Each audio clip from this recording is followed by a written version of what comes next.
حياكم الله متابعين مجوهرات الأفياء بفعيحيل. 936 كم مرة ثانية؟ 8687.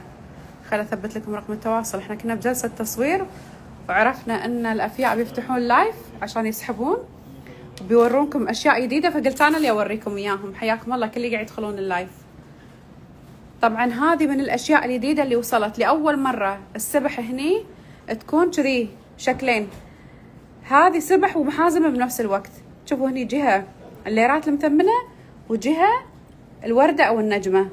عيار 22 بالكامل، لأول مرة تنزل فكرة الأفياء.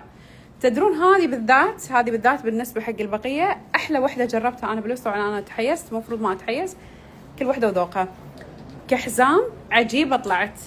أوكي راح أنزلها بأكاونتي. الشكل الثاني هذا عيار 22، دوائر ومربعات دامجين بينهم. شوفوا هذا الشكل الثالث. الأسعار قاعد يسألونك، ممكن الأسعار على السبح؟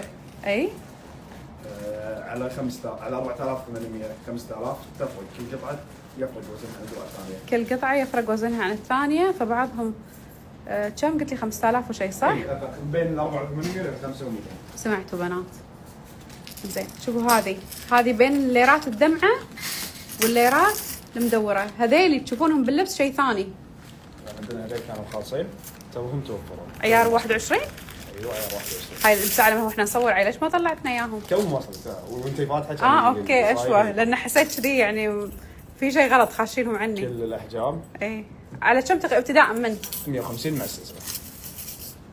ابتداء من 150. صدق ما مبدعين في هذه الاساور والخواتم الخاصة فيها. وين خواتمكم؟ لازم يكونون معاهم.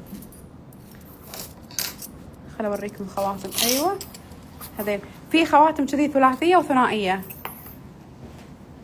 هذا واحد. اوكي